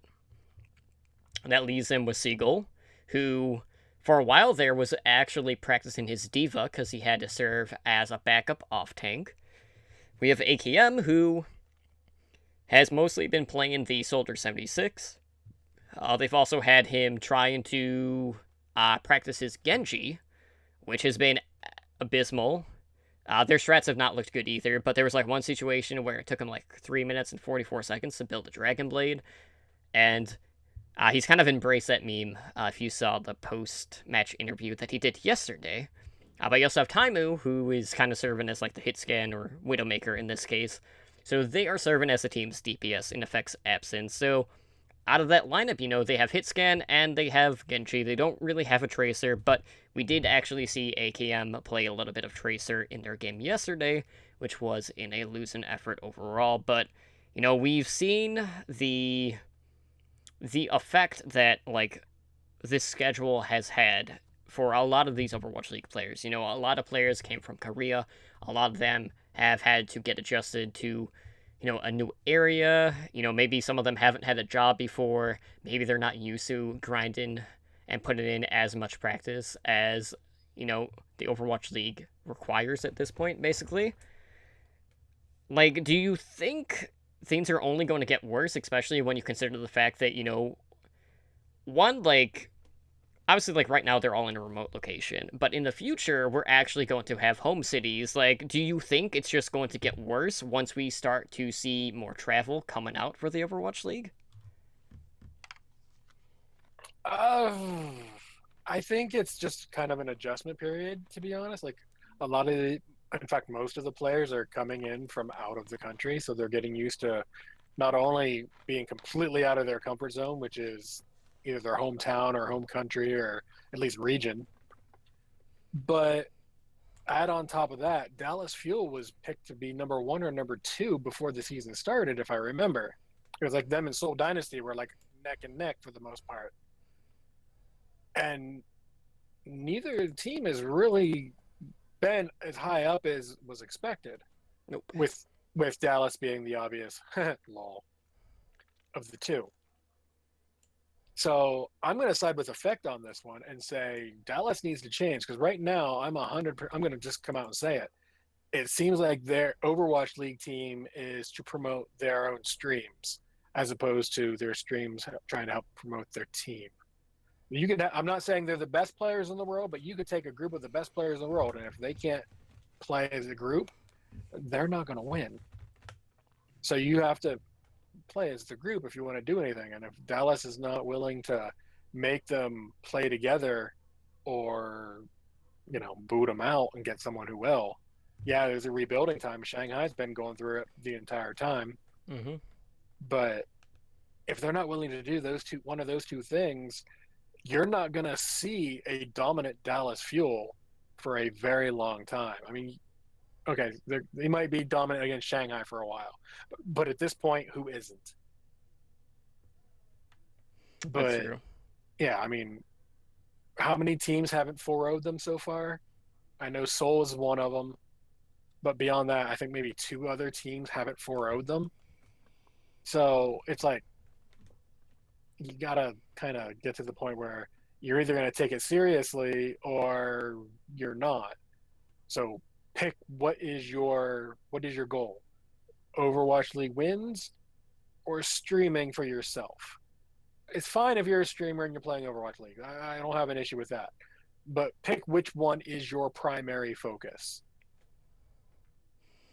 Yeah, and to that point, like Siegel, he was arguably one of the most popular Overwatch streamers out there for a long time, and Siegel is actually the one that is taken a step back from streaming to focus on his dream of playing in the Overwatch League. So he's not really casted in that streamer light anymore. But it is very frustrating to be in that position where he put in all of this scrim time learning the D.Va, and now all of a sudden it's like, oh, I'm needed to play DPS again. So it's basically, well, I'm not going to say it's like starting at square one, but it does set him back quite a bit because he hasn't been practicing on that particular role, and he did look a little bit shaky when he was playing the DPS. But really, like, losing your Tracer player, though, is the biggest potential blow that you could have just because of how prominent Tracer is in the current meta, basically being played on just about every map. So yeah, and speaking of the maps, guys, Stage 4 is a couple weeks out, and we do have the Stage 4 map pool. So, there was an update on the Overwatch League website, so if you saw the schedule, you could see the new map pool. So, we got new maps. They also changed the order of the game modes and how they're played. So, we're going to start things off every series on Hybrid, move on to Assault, aka 2CP. We move to Control, which is King of the Hill. And then Game 4 is going to be on Escort. So, for Hybrid maps, we have the return of King's Row, which I'm very excited about for one particular reason, which I'll get into after. We have Blizzard World, which is in again. For Assault, we have Horizon Lunar Colony and Hanamura. Control is Oasis and Lejeune Tower, and then Escort is Dorado and Watchpoint Gibraltar. Now, King's Row back into the fold. You know what that means, Draven. Kaguri is going to finally bring out some Zarya. Yeah, Bastion. No, Zarya. She's going to bring out the Zarya and cause some absolute havoc on King's Row. I cannot wait. We have been waiting for so long because that's basically what she's been known for. Her D.Va has been exceptional. There's no doubt about that, but Zarya is really the character that put Kaguri on the map, because that is a character that, everyone just pegged her as a hacker because she was doing so well with her tracking. And then, if we had that whole, stint where they basically forced her to stream in, a controlled environment to see if she actually was hacking, and she wasn't, and, some of the pro players had basically bet their career that if she wasn't hacking, that they would end up leaving the competitive scene, which they ended up leaving, so take that for what it's worth. But I'm so happy to see King's Row back. That has been the staple competitive Overwatch map since day one, and even going back into the closed beta days, so whenever King's Row is in the map pool, I get all giddy and excited. Maybe... To be fair, though, anyone who's willing to say, I'm willing to quit if, they're already thinking about quitting. So potentially. it was just one of those things that was like, well, this will give me an excuse. kind of thing. That's how it came across. That's how it's coming across to me now, at least. Maybe not at the time, but now it's coming across like they were thinking about quitting already. Yes, because, Overwatch is a dead game, even all the way back then. Its demise has been greatly exaggerated, much like World of Warcraft's. But, I know a lot of people are going to look at this map and they're going to be like, ugh, Blizzard World, ugh, Horizon Lunar Colony. I'm fine with both maps. I like both of them. My only problem with Blizzard World is I just wish we had the completed version of the map. Now, to that point, though, what I will say about that, having the crappier version of the map, because of how the spawn door is past the pylon, it's basically, like, opened up, like, some really crazy fights trying to secure point B. And Blizzard World is not, like, a free attack win, essentially. There are times where we'll get a completed map, there are times where they'll get stuck before the pylon, times we'll get stuck on point A, after the pylon, and we see so many different looks out of the team composition, so for that alone, like, I like the map, but, like, I want to see the strategies built around the completed version of the map, and not something that we're not actually seeing on live right now. That's my only gripe. I do like the map, I like the different looks, I like how different each point of the map is, but I know a lot of people right now think it is absolute cancer. And they say the same thing about Horizon Lunar Colony, but all in all, I'm pretty excited about this. I really like seeing Gibraltar and Dorado, so those are probably two of my favorite escort maps, but all in all, pretty excited about this map pool. And I mean, King's Row is where it's at. I can't wait to see Gegiri back onto the Zarya after all of this time, because I can finally stop hyping it up, because, I mean, it's really a reason to be excited. And who knows, like, this could be the stage where the Shanghai Dragons get their win, and it will be on King's Row, off the back of Gegiri's Zarya. It's going to happen, I could feel it. My one complaint about Blizzard World, because I don't think it's perfect, but I do like the map. But my biggest complaint overall is that Shark is not in an area that's going to be heavy team fight area. So you're not going to get that memed Zarya pull on the Shark. Because, I mean, you put Gegiri on that map as Zarya and don't have that ability. Oh, you're missing out, Blizz. That would just to see that in a pro game would be amazing. Make it happen. Alright, well, looking back at the week that was in the Overwatch League for Stage 3, Week 3, let's go ahead and go over the results. So on Wednesday, that's April 18th, we saw the LA Valiant defeat the LA Gladiators in another battle for LA. That was with a score of 3-2. We saw the San Francisco Shock defeat the Dallas Fuel 4-0. The Seoul Dynasty defeated the Shanghai Dragons, keeping them winless 3-1. On Thursday, we saw the Houston Outlaws defeat the Florida Mayhem 3-1. The Boston Uprising reverse swept the London Spitfire 3-2. And then the New York Excelsior reverse swept the Philadelphia Fusion 3-2. On Friday, we had a very big upset when the San Francisco Shock defeated the Philadelphia Fusion. That was with a scoreline of 3-1. The Florida Mayhem defeated Shanghai Dragons 3-1. Boston Uprising defeated the Seoul Dynasty to continue their win streak. That was with a scoreline of 2-1. And then to cap off the week on Saturday, we saw London Spitfire defeat LA Valiant 3-2. New York Excelsior reverse swept the LA Gladiators 3-2. And then the Houston Outlaws defeated Dallas Fuel 3-0. Okay, so, a couple of our takeaways this week. So we saw San Francisco Shock upset the Philadelphia Fusion. This was, something that not a lot of people saw happening. I know I did not see this happening, and the Shock, with this win, we're sitting at 4-2 in Stage 3. So this is a team that has put themselves into that playoff hunt. Now, it's important to remember, like, they did adjust the way that the stage playoffs work in Stage 3, where now we have 4 spots open instead of 3, so, the top seed is no longer getting a free bye, basically, so now whoever gets top seed will be able to choose their opponent, so we'll have, more matches in the playoffs overall. And, Shock, they went 2-0. They beat the Fusion, which was arguably probably the biggest upset that we have seen in the Overwatch League, maybe outside of... I don't know if I'd say, like, the Boston-New York game was a huge upset, just because Boston at the time was looking like they were the best team in the league, and they still kind of are. But looking at this series, we've seen Architect, and he has really been off to a little bit of a slow start for the Shock. But it feels like after this performance, he has been fully implemented into this team. We saw Sleepy, who is the Shock's Zenyatta player. He was sniping Boombox, who was another Zenyatta player. And that was pretty consistent. Boombox was getting picked off early a lot of times, as was their main tank, Fraggy. And, that was very crucial because it seems like Fraggy, he wants to play that aggressive play style, but sometimes he goes a little too Fraggy. And he just ends up getting punished. So he needs to rein it in just a little bit. He can't be all aggro all the time, because as we saw in this series, it does not always work out that way.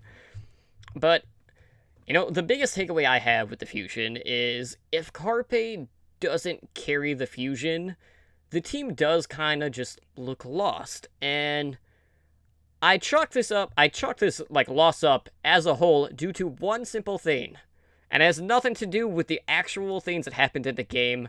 It was something that happened outside of the game. And that was the fact that we have Boombox, their Zenyatta player for the Fusion. He dyed his hair orange, but he didn't dye it Fusion orange. He dyed it Shock orange. So take that for what it is, but that is who I'm putting the blame on for the Fusion upset. So Boombox just has to know better. And also he needs to, be careful because he's not the only, deadly Zenyatta in the Overwatch League right now. Yeah. I've been seeing a lot of Zenyatta, which is no surprise. Zenyatta seems to be one of the higher picks. And one side tends to dominate the other. But for me, it's hard to know because I'm not good at keeping up with names a lot of the time. So I'm just like, oh, it's the green one, or oh, the purple one, or oh, the orange one, or the yellow one, or that kind of thing. And I'm just looking, I was like, okay, this side is dominating the other. And then I start seeing names. I'm like, okay, he's really good. Unless he goes too far and then he lives up to his name. And I'm talking about Fraggy. He's really aggressive, which is good. But sometimes he's too aggressive, in which case he gets fragged. This is true. And, there are times where, playing that aggressive can be really helpful. There's also times where it's not really called for. And, it's a fine balance. And sometimes Fraggy he gets in his head a little bit too much. But, speaking of a team that might be getting in their head too much, New York, they have been by far the best team in the league throughout the season. But they've been avoiding some pretty near disasters here, especially this past week. And then on, looking at the team that is, nipping at their buds, you have the Boston Uprising, who are, as of right now, they are the hottest team in the Overwatch League. And they really have not shown any signs of slowing down. They defeated London Spitfire and Seoul Dynasty this past week. And with those wins, the Uprising actually became the first team to defeat all three Korean teams. So that's New York, Excelsior, London Spitfire, and Seoul Dynasty. And, you and I on this show have talked endlessly about the whole Korea versus the world mentality that people have. And we've talked about how over time we've seen, that gap between Korea and some of these other teams starting to narrow quite a bit. And, to see this happen in one stage is just amazing, because I feel like now we are closer than we've ever been to actually being on even playing field, and I just love seeing that because, for a long time it was always the Koreans are going to win, and that was the end of it. There really wasn't even a discussion more times than not. So, Boston, they have been that Cinderella team. This is a team that the community wrote off at the very start of the season, when they basically announced their roster, because they did have a lot of unknown players, and to see them be able to do what they did, it has basically just shocked everyone. No one expected this out of Boston outside of Huck, who was the person that put the team together. So it's very surreal to see Boston doing as well as they have, and, beating all three Korean teams in the same stage hasn't been done. And who knows, they might be the first team to actually go undefeated in the stage. It could potentially happen. But with this win, or their last win this past week, they're actually now tied for the longest win streak in Overwatch League history, which is at 11 games. And that streak is currently tied with the New York Excelsior. Now, New York Excelsior's streak was broken by none other than the Boston Uprising. So right now, they have a very firm handle, like on the top spot for Stage 3. They're 7-0 currently. They got 3 more games left this stage. And overall, they're second behind New York. So they're looking pretty good for... Well, they're guaranteed basically like the stage playoffs for Stage 3. They're looking very good for the end of season playoffs as well. And a lot of this has to do with the fact that, we dealt with the whole DK situation and his release with Boston. That gave Mistakes a huge opportunity to come in off of the bench, and he's made a huge impact on this team. You have Striker, who has been put in an MVP caliber season on the Tracer, and he's just been playing very consistently at like such an elite level. And I would say like at this point he is neck and neck with Sabiolbi, who is often regarded as the best Tracer, not just in the league but in the world. And for New York, like, it's been kind of rough lately. We have kind of seen, well, for one, like, we've seen them have to come back on the brink of defeat. They had to do it twice this past week because they won by 2 reverse sweeps. So they were down 0-2 and they won the next 3 games. But what we've started to see is that these teams are coming in with a specific goal in mind, and that is to pressure JJoNak. JJoNak has been this team's enabler. He's been the one that's getting pocketed by Arc's Mercy. And we've seen some other teams try to incorporate this strategy, having the Mercy pocket the Zenyatta. But the problem is, every other Zenyatta in the league is not JJoNak. They're not able to lead the team in damage like JJoNak is. But, he's been put under a lot of pressure, and with JJoNak out of the picture, it's really shown one of the weaknesses of New York. So as long as like JJoNak is able to be kept alive, they seem to do great. But a lot of these teams are incorporating that strat to really pressure him, and it has opened up New York to be very susceptible right now. So New York, it's not all great things on horizon. Yes, they have a very comfortable lead in first place for the end of season playoffs, but they've looked kind of shaky, and there was a chance that, we could have seen a winless week for New York, which would have been absolutely surreal, because that is a team that has not lost more than 1 game in a row, as, they basically have been winning the majority of the games that they have played. Yeah, it just reminds me of way back when we were talking about basically a team that invented dive or perfected dive at the time, and I can't for the life of me remember their name right now. But Rogue was the one that was running dive. I'm sorry? Rogue was the one that was running dive. Rogue, yeah. Mm-hmm. And they just basically steamrolled everybody because nobody could counter it. Well, then someone countered it. And it seems like that's what New York is going through right now. Like, they figured out something with their players they could do. And for a while, it worked really well. And then people figured out, oh, it's that. Okay, well, we'll just get rid of it. And, easy time for us after that. Maybe not easy, but easier. And it seems like that's what New York is going through right now. It's basically their version of dive. It's just, put him on Zenyatta, give him a healer, we're good. But now people have figured out, if you take him out, then the rest of the team their comp just doesn't mesh as well. So I don't know. If they figure out another thing that they can do really well, and it's not on the same player, like have another player be the spotlight or something like that, or maybe not even have a spotlight player, just good team play overall, then they're going to start getting the win streaks again. But for right now, it just seems like people figured out their counter, so they're having a tougher time, and they're having to work harder to get these wins. I mean, yeah, that's true, but I mean, they still are coming out with the wins. But like overall, like we look at New York, and this is a team that right now overall is 23-3. Their map differential is plus 56. Now, if you look at the rest of the standings, the second best map differential in the league is plus 32. That's a pretty big difference there. That is plus 24 in favor of New York, which is basically 6 series, if you count all of them as 4-0. So that is a very huge number. It's pretty safe to say like New York is going to get the top seed at this point. Boston has 18 wins, but their map differential is only plus 18. A lot of their wins aren't coming in 4-0s like they have been for New York. So I think it's pretty safe to say that New York throughout the season is going to maintain that top spot. But there are some other teams that are starting to catch up, or just moving up the ranks in general, and one of those teams has been Los Angeles Valiant, who started off really well.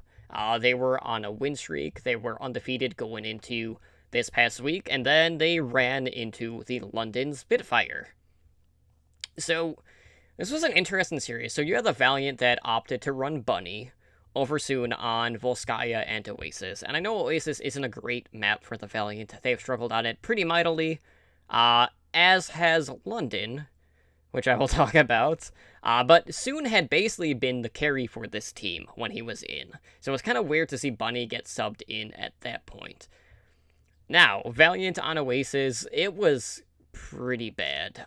Basically what ended up happening was they were trickling in on the first point, and they had some pretty poor usage of their ultimate economy.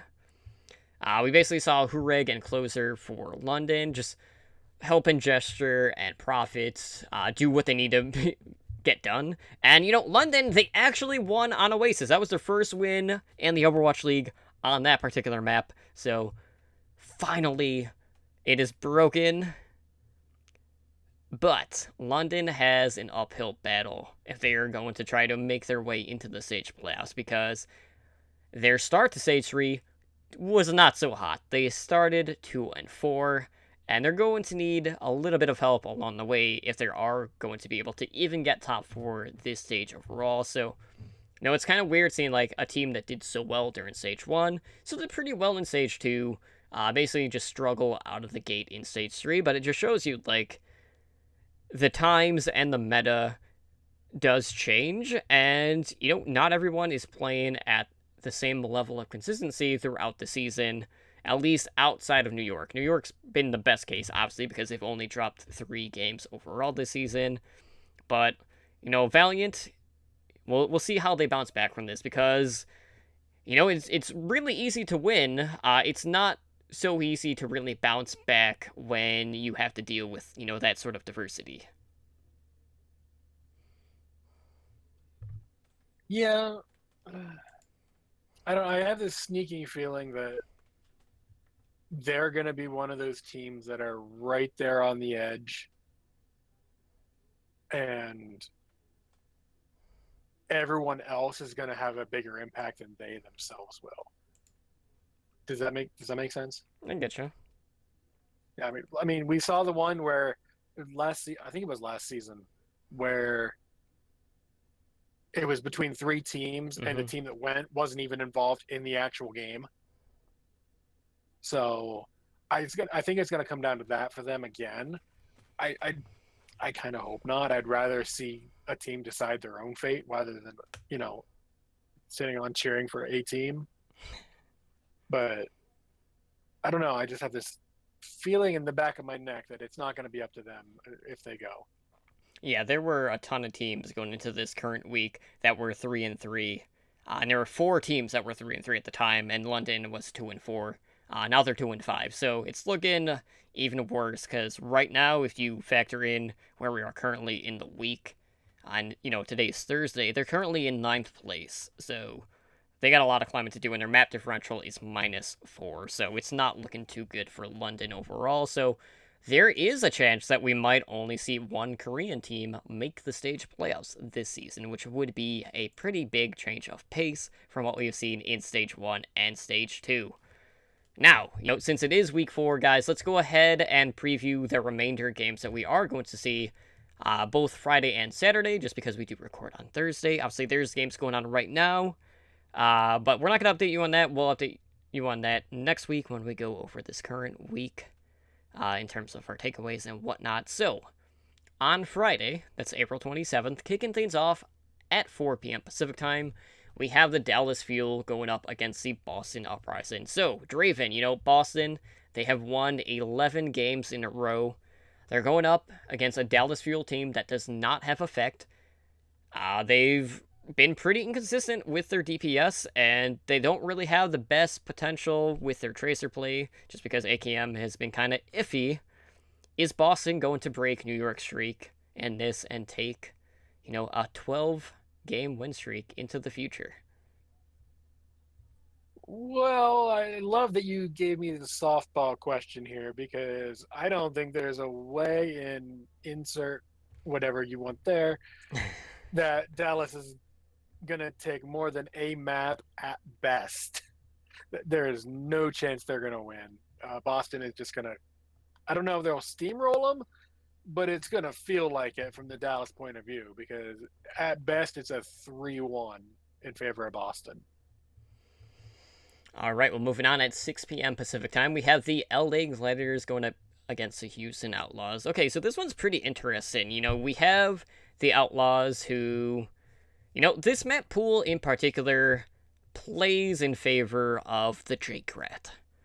So I was expecting them to have a very good performance throughout this stage, and right now they are one of those teams that are on the bubble in regards to making the playoffs. Right now they are 4-3. They have a +2 map differential, and a lot of those teams that are like 3-3, 4-3 do not have the best map differential. I want to say, going into this current week, the difference between the best map differential at that record and a lowest map differential was 2 or 3 maps at the most, which isn't a lot. So this one could definitely go down to the wire. But looking at the map pool in this one, I think it does favor the Outlaws, just like it did in the Outlaws prior game this week. We have Route 66 in this map pool, which I want to say is the 4th map, and that is by far the Outlaws' worst map. So that is a give me for the LA Gladiators, but, they are playing on Volskaya, they have Numbani, and they also have Ilios, and traditionally, if you look at those maps, we do see a lot of Widow play, and we have Surefour for the Gladiators. He has been very consistent on the Widow. And then for the Outlaws, you have Linkzr, who has basically been the best counter sniper in the game. So I don't know who's going to get the edge in that one. Surefour has been very, he has his bravado. He has a ton of confidence right now. He's talked about how important being confident is, because we've seen other snipers in the league or other hitscan players, like Taimu, for instance, for the Dallas Fuel, who at a time just wasn't feeling it and decided to basically ride the bench because he just couldn't hit anything, and he just got in his head too much. But Linkzr has just been so consistent too, so I don't know who's going to get the edge in that one, but based on the fact that Linkzr has put up better stats against other Widows, I would say that you would have to favor Linkzr in this specific moment. Now, the Gladiators, they picked up a huge win today. They actually beat the London Spitfire. That one went to 5 games. They avoided the reverse sweep, so they persevered through that. Also I'm pretty sure they played on Oasis, which is, London's worst map, so there is also that. But I think Linkzr will be able to outsnipe Surefour, but I'm greatly looking forward to that. But I think this one's going to go 3-1 in favor of the Outlaws, and the Outlaws will continue to inch closer and closer to getting a playoff spot. And they're definitely going to be in contention going into next week's games. So, to cap things off on Friday at 8 p.m. Pacific time, we have the Los Angeles Valiant going up against the Florida Mayhem. So, we have the LA Valiant. They had won 5 games in a row. They dropped the last game that they had played. We've seen some kind of, wonky substitutions. But for Florida, Florida has been one of those teams that have been pretty bottom of the barrel throughout most of the season. They've been in that 11 spot for the majority of the season, but we have seen some pretty good stuff out of one of their new additions in Saya Player, especially on the Widowmaker. So, with that in mind, Draven, which way do you think this series is going to go? Another softball one. That's great. I love it. To no one's surprise, I'm going to say the Valiant are going to win. However, I'm going to say it's going to be 3-2. I think it's going to go all 5. I think Florida's going to do something weird in 1 or possibly 2 of the games. It's going to take a Valiant off guard, and they're going to just steal 2 maps off of them. I don't think they're going to be consecutive. I think it's going to go 1-1, and then 2-2. And then game 5, Valiant just said, nope, sorry, get out. So I do think Valiant will win, but I think it's going to go 3-2. I hope I'm right. It's one of those weird feelings in my neck and my back saying something's up here. And oftentimes those are right. So I hope it's right this time. Otherwise, I just made myself look like more of an idiot. I'm glad you worded it that way. But yeah, like when I look at Florida, Florida is one of those teams that does tend to play teams pretty hard, despite what their record shows. So, who knows? That could be the possibility. But on Saturday, that's April 28th, kicking things off at 1 p.m. Pacific time, we have the San Francisco Shock going up against the London Spitfire. So, Shock, last week they ended up defeating the Philadelphia Fusion, who are a hyper aggro team. Who else is a hyper aggro team? The London Spitfire. Now, you might say, the Shock should be able to win this one. And I don't think that would be the case. Basically, I look at London as, they're one of the better teams in the league. There's no question about that. Yes, they've had a shaky start, but so much of what the Shock has been able to do lately has been off the back of Architect and Super having some standout performances, and I don't know if they're going to be able to have that same sort of success against the Spitfire. I think the Shock can probably open things up with a win on Volskaya, because that is one of their better maps out there, and we could potentially see the Sombra coming out from Dante, and, the Tracer coming out from Sinatra. I think that's their best shot at taking a map.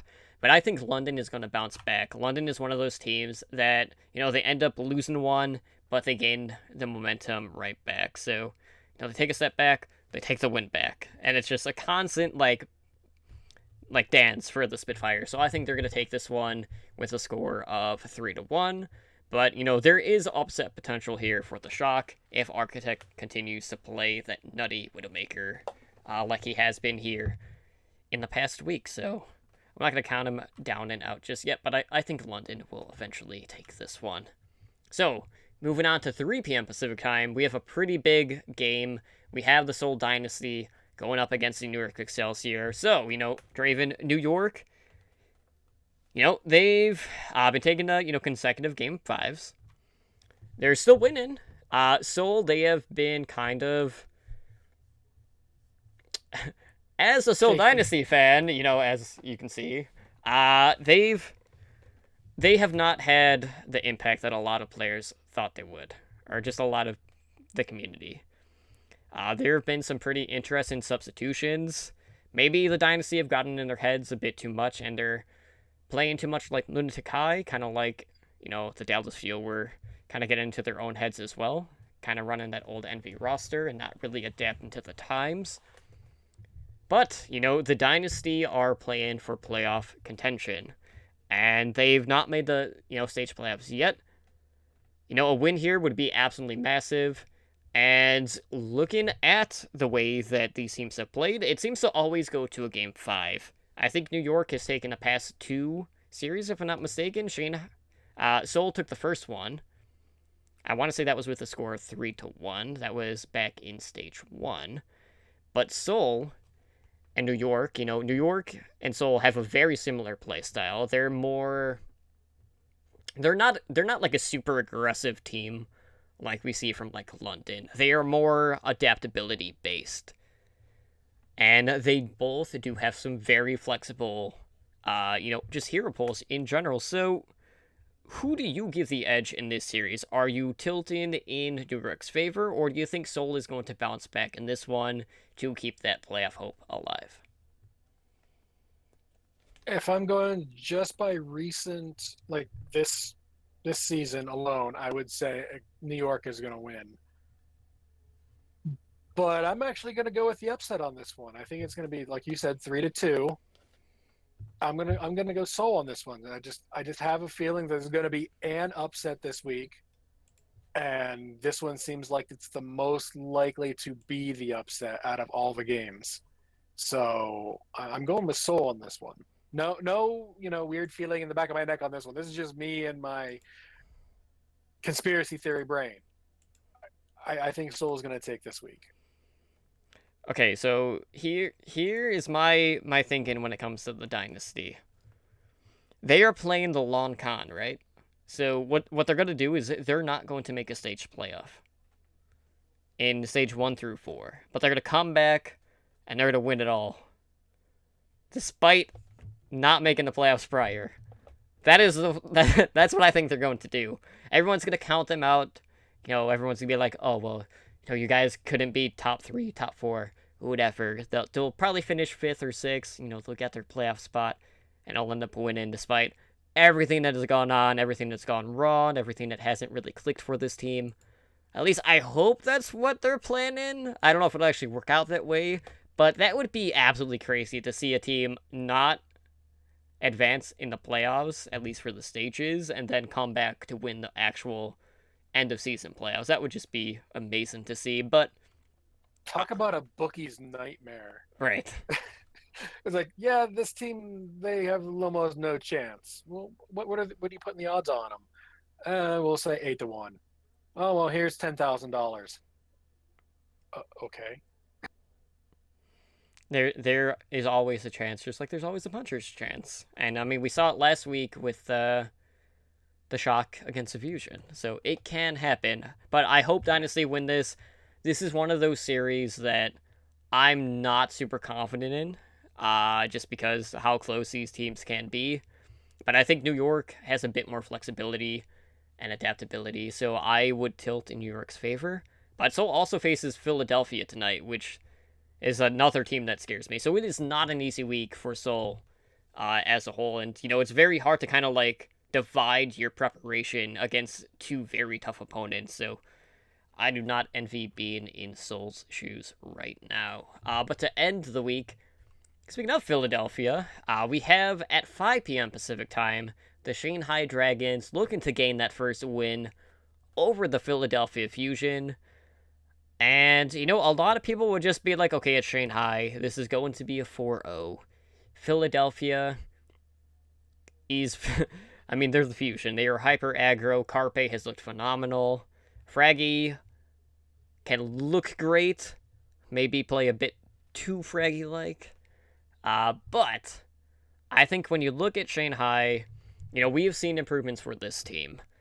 I don't think their first win is going to come in Stage 3. Stage 4 is their best opportunity. I said it earlier, I think they'll take a map on Kane's Row. Maybe that'll be, their map that will really turn the tides, and they can build momentum off of that one particular map. But I think in this particular series, I think they can take Junkertown, which is the 4th map that's going to be played in this one. But Fusion,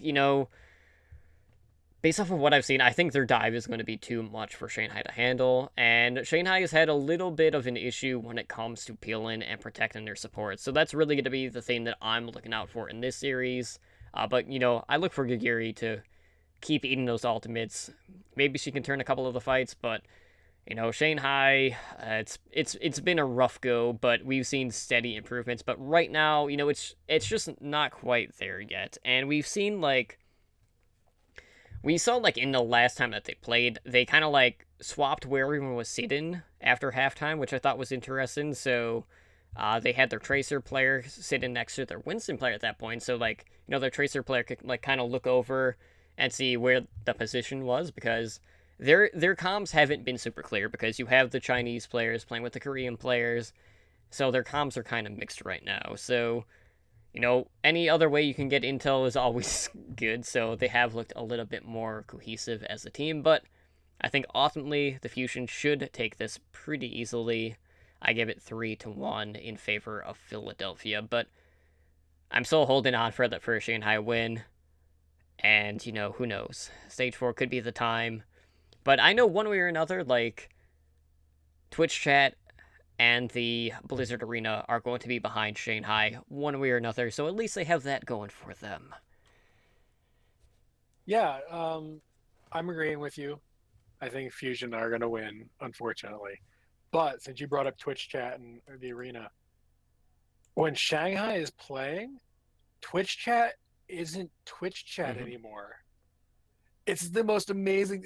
They're literally, as you coined them a long time ago, the internet darlings of the Overwatch League. Everyone knows that they're probably not going to win, but they don't care. They want that win anyway. And I just hope that once that win does happen, which will more than likely be in stage 4, it stays that way. They don't need to win every single game. That'd be a little much. That'd be really funny though. But as long as, just in terms of Twitch chat alone, as long as people stay behind them after that first win, I think that, just because we all know what Twitch chat is at this point. It's not cancer. The best. Yeah, it's not the best place ever. But I don't know. There's just something about Shanghai when they're there. Twitch chat just completely cancer. We're this year, and then when Shanghai's gone, it's cancer again. So just for that reason alone, I'm hoping that Shanghai gets some wins. But I want to see Shanghai do well too. I don't like seeing teams go completely defeated unless they hail from Cleveland, and then I'm perfectly fine with it. But that's another thing entirely. That's me picking on my real life family. By the way, hi Mom. You're not listening, but hi anyway. But yeah, I really want to see Shanghai win this season. I'm there with you, Totem. I don't think it's happening this week, or next week, or this season for that matter. Yeah, well, I was on one of the podcast Twitters earlier in the week, and I actually sent out a poll question, and I said, which streak is going to be broken first? And I put, the Dragons losing streak, and I also put Spider's third place pick'em finish as the second option, because he's been in third place throughout the season, and as of right now, we've had 12 votes. I was going for a week, so we still got 5 days left, but as of right now, 83% of the votes said that the Dragon streak is going to be broken first, with 17% being towards Spider. So, a lot of people have more faith in the Dragons than they do with Spider, and I would have to agree with those people that did tilt in the Dragons' favor. But, that's just going to be, a very huge moment when the Dragons do pick up that first win. And I'm hoping, how crazy would it be if it comes against one of the Korean teams, or a team that's on a very long undefeated streak? That would just be the icing on the cake. So, for the very last week of Season 3, we got Shanghai going up against Boston, who still has not lost. This is going to be an easy 4-0, right? Well, it was, but not the way you were expecting. I think that would be, the Cinderella story right there. Right. It's not going to happen, but it would be amazing. We can only hope. Alright, well, before we close things out, Draven, do you have anyone in the community that you would like to give a shout out to? I will give a shout out to, I will just call the person Kat. They will know who they are. I had some tech issues semi-recently. My headset previously had died. These are brand new headsets, and they just up and bought these for me for an early birthday present. So that will be my shout out, and since that has happened since the last time I was on the show. All right, and that was very nice of Kat. Who should I shout out this week? Well, I know Thist is checking out one of the Flash Op events, so I'm definitely going to talk to her about her experience with that, just because that is one of the newer community type events that Overwatch has been putting on. So, This from Leg and Balls, I mean, she does so much work. And I mean, if you don't listen to Leg and Balls, stop what you're doing. Like, even if you're like here right now with us on Twitch, like, just go listen to the last episode of Leg and Balls. You won't regret it. All right, I'm out. See ya. All right, bye, Draven. I mean, it wouldn't be the first time. I mean, since I did, the first time I wasn't a big fail, I just like dropped the call, and then just whatever, I'm out. All right, guys. Well, with that, let's go ahead and close out the show. If you would like to reach us, you can reach us a number of ways. You can email the show at hndoverwatch@gmail.com. You can also find us over on Twitter at hndoverwatch. You can also find us streaming on Twitch live at twitch.tv/OWLN show. And guys, we are a Twitch affiliate. So if you want to show some additional support to the show, you can do so by subscribing to our Twitch channel, where you can unlock our network emoticon, which I will spam. Well, I'm not going to spam, I'm just going to post it in chat. So thanks again to everyone that's been watching our shows live and interacting with the chat. If you'd like to catch us live, we are broadcasting our shows 3 nights a week. We have Overwatch League Network, that is our Overwatch League show. That is at Mondays at 7 p.m. Pacific time. We have OWLN The Backcap, that is our Path to Pro Contenders show, which is basically covering like the Tier 2 scene of competitive Overwatch. That is Wednesdays at 7 p.m. Pacific time. And then we have Heroes Never Die, which is the show you're currently listening to. That airs Thursdays at 5 p.m. Pacific time. Now, that being said, guys, we are going to be doing a little bit of a switcheroo next month with our show nights. We have some, schedule changes with some of our co-hosts with school. So starting May 15th, the Backcap and Heroes Never Die will actually be switching nights. So that week, Heroes Never Die will be on Wednesdays at 5 p.m. Pacific time. So still the same time, just a different day. And then Backcap will be moving to Thursday nights at 7 p.m. Pacific time. So just keep that in mind. So, the shows will be released a day earlier or a day later, depending on which one you're looking at. So still all the same days, just different shows for 2 of them. We do have an active Discord server that is at discord.me/OWLN show. We do have our YouTube channel, which we're still trying to get our custom URL. I think we're at like 73 or 74 subscribers. We need 100, guys. So if you can take a few moments and, search Overwatch League Network, subscribe to our channel, help us out with that, that would be a great help. You can find all of our podcast episodes, whether it's Heroes Never Die, Overwatch League Network, or The Backcap. We also got our top plays, and we do have game night videos and some other PTR stuff found over there. And speaking of game nights, we do have another game night coming up that will be held on Saturday, May 19th. So join us at 7 p.m. Pacific time. That is going to be after the games for another night of friendly community competitive games. Games will be streamed live over on our Twitch channel by myself or one of the other co-hosts. And another way you guys can help us out is to leave us a review over on iTunes. Preferably, a positive one. But we don't have any reviews this week, so nothing to read off there. But Draven, I don't know if I should not allow you to, kind of revert back to old and give me a question to answer. But first, if you want to find Edinar, who is not here with us tonight, you can find him on Twitter at Edinar Overwatch. But Draven, where can people get a hold of you over on the social media? Well, the easiest way to get a hold of me over on Twitter, which is in fact, the easiest way to get a hold of me on the internet, would be at Draven Dresden, because I am super original and yeah, all kinds of creative. But I have another show also. It's Blizzard general themed, which means Blizzard news and then individual game news. Not so much esports too much, because, well, Totem here covers Overwatch fairly well, and I know some other people that do Heroes better than I could, so I just kind of point people to them for the specifics there. We just cover basically the actual game news, like patches and whatever Blizzard news, like Ben Brode leaving and stuff like that. We missed you already, Ben. Where did you come back? And that is called the Epic Fail Podcast. We record Saturday nights at 10 p.m. Eastern, 7 p.m. Pacific. And if you're outside of either of those 2 time zones, well, you can do your own math. because I'm not going to go through every single one of them because there's a lot. 24 of them, in fact. Time, how does it work?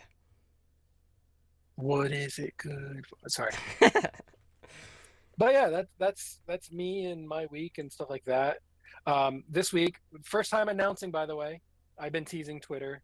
Ben Bumhofer from Azeroth Roundtable is going to be on Epic Fail with us this Awesome. weekend. So yeah, that's going to be interesting because I'm like a huge fan of his. I'll be like, You're I can't okay. believe What he said yes. you're going to be fangirling is what you're saying. I wouldn't go so far to say fangirling. Okay, I'm a fan. squeeing. I'm a fan. Maybe a little bit. But I'm also a fan of Johnny the Homicidal Maniac, so squeeing is not outside of the realm of possibilities. And for that obscure reference, I give you a +1 internet if you know it. But Totem, I have a question for you that I have prepared in the 7 hours that I've had to prepare for the show today. Oh boy. I hope it's worth the wait, as it's been, 8 episodes. It has been 8 episodes. So my question to you is, I have no actual question. How do people find you on the internet? Dropping the ball. Well, you can find me over on Twitter, savagely roasting the Dallas Fuel at Totally Drunk CTR. I do have a Twitch channel, guys, but I don't really stream there anymore. So if I am live on Twitch, it is over where hopefully you guys are right now at twitch.tv/OWLN show. But Draven, good to have you back on. It's been, a couple of months since episode 100, our huge celebratory episode. And yeah, I'll definitely have you back on. It's been kind of up in the air when we actually need someone here. But we'll definitely bring you back on soon to talk more Overwatch. But for now, guys, that is going to do it for us here tonight on Heroes Never Die. Again, this has been episode 108. And, that number just keeps growing. It becomes even more of a mouthful. But, we will see you guys back here on Monday for our flagship show, Overwatch League Network. But for now, have a good night. Bye. Thank you for listening to Heroes Never Die. Be sure to follow us on Twitter at HND Overwatch and join us on Discord at discord.me/OWLN show.